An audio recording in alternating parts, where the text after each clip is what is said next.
I am so extremely honoured to be joined by our next hugely inspirational speaker. She's been with us for the last hour or two, and I've barely been able to exchange a word with her, being an avid fan of her work. Ladies and gentlemen, we have amongst us tonight the global best-selling novelist Sophie Kinsella.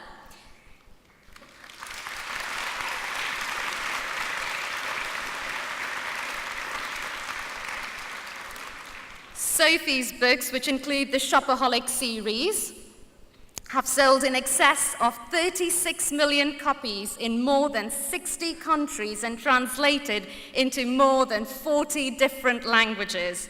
I'm certainly part of that statistic. Sophie has a strong connection to Dorset, having gone to school just down the road in Sherborne, and she now spends her time between London and Dorset. I am so pleased that Sophie can join us tonight. So once again, ladies and gentlemen, please join me in giving a very warm welcome to Sophie Kinsella.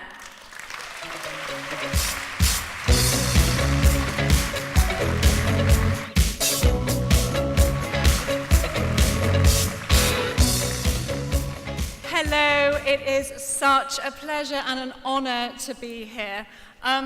What an amazing evening it has been. That last speech, I have to say, I was blown away by. I want to invent beer now. I've become slightly obsessed. Like smooth, tasty, 0 calorie, maybe, is that possible? So it's just amazing. I mean, I've never been to an event like this. I was invited here tonight, and I'll be honest, I didn't really know what to expect. But oh my goodness. The lights, the music, the glamour, the robes. I mean, this is basically the Oscars meets Harry Potter. That's how I see it. And I must admit to being slightly disappointed that we didn't keep our very grand robes on, because I don't know about the other sort of illustrious guests here, but me, I feel that my IQ went up 20 points just putting on a robe. And so this is my first top tip. If you're having trouble with your studies, find a robe, put it on, and instantly you'll be able to speak Latin. I think that's how it works. So it's been a real joy to come here to meet some of you already. This is such an amazing adventure for you. And the first thing I have to say is bravo choosing Dorset. Good choice.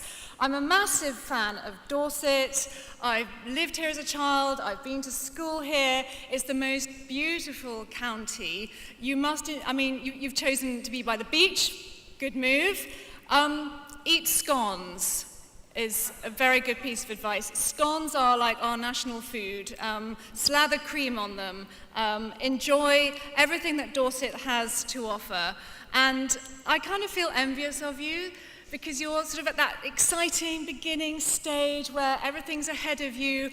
It's really taking me back to when I started out at university, and I thought that tonight I would just share with you a few of the things that I wish I had known all those years ago. It is quite a few years ago now, but let's gloss over that. When I started off, I wish I'd known that it's fine if you don't have a plan. And you might have a bit of a plan, you might have a complete life plan, but you might have no plan beyond come here and study and see how it goes. And you know what? That is absolutely fine. I had no idea that one day I would be here, an author, having sold so many books, after not even studying English at university. And it's a question I've been asked even tonight. You know, what did you study? We assume you studied English. Well, no, I didn't. I studied politics and philosophy and economics, and I had no idea what I would be in the world. And now, of course, I'm thinking I should have been focusing on beer. What was I thinking? But as it was, it took me time to find my passion and to find the thing that I loved to do, which was to write fiction. And it also took a lot of work.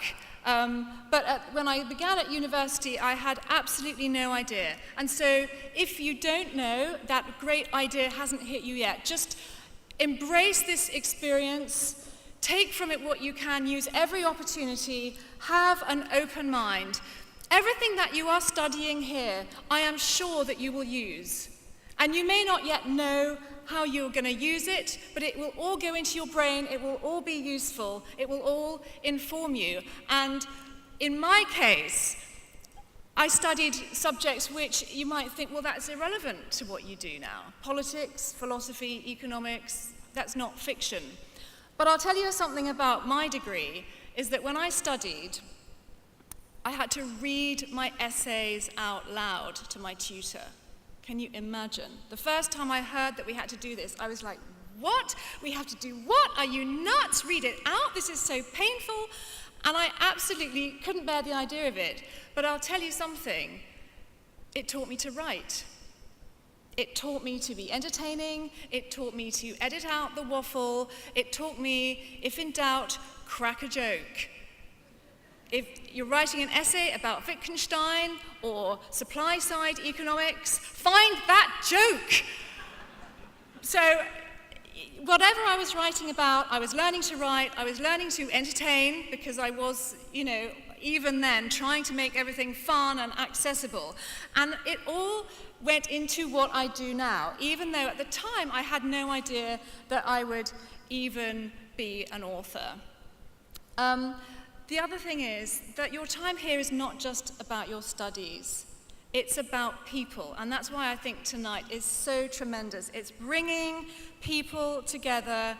It's setting you all off as a band of mates. You're meeting each other. You're connecting. At the moment, the world can feel divided. We can feel polarized, and I think that all around the world there have been little shocks and upsets, and social media doesn't help. People can feel at war with each other, and there's a feeling of unrest. And you will come here, you will meet people from different cultures, different countries, different opinions, different politics, and all of that can be a challenge. But what I believe wholeheartedly is that we all have a connection. We might disagree with each other, but we're all humans. We can all connect. And referring back to my own work, I have found this in an extraordinary way through my writing, because I wrote a book in 1999. It was called Confessions of a Shopaholic. The Secret Dream World of a Shopaholic had 2 titles. And I will be honest, I wrote this book in secret, in private. Nobody knew I was doing it. I had no idea if a single person would understand this character that I was creating. She was somewhat based on me, financial journalist, tells people how to manage their money, while her own finances are in utter disarray. She's hiding her Visa bills under the bed, running away from her bank manager, and all she thinks about is shoes. And I can remember writing this and thinking, well, I've written this very specific, particular story, and I have no idea who will understand it. I'm a girl in West London with an overdraft. Maybe a few other girls in West London with overdrafts will relate to this. Maybe I'll have an audience of people like me who get it, who understand the humor and the jokes. I thought it was a little tiny story. I thought it was a little local story. And this book went out into the world, and what I discovered is that there are Becky Bloomwoods all over the UK, all over Europe, all over the States and Asia and everywhere in the world were people who either were Becky Bloomwood or related to Becky Bloomwood or their mum is Becky Bloomwood. They understood what I was trying to do. They related to the comedy. And I tour the world meeting my readers. And we have language barriers, we have culture barriers. But you know what? When I look out, I see the same faces. And I'm seeing them here tonight. I see smiles, and I see good humor, and I see people who want to get the joke. I see people like me who understand that when you buy a pair of boots for 50% off, it is saving money. It really is. It's prudent. It's an investment. How can you not get this? Yes, thank you.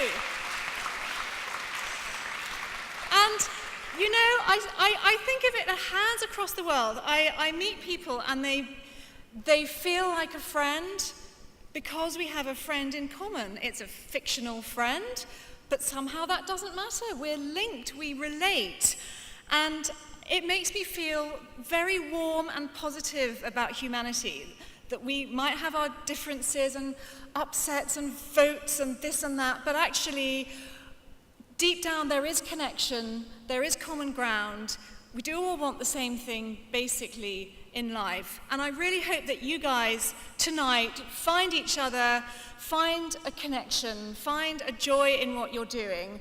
I should also mention that I met my husband on my first night at university. Just putting it out there.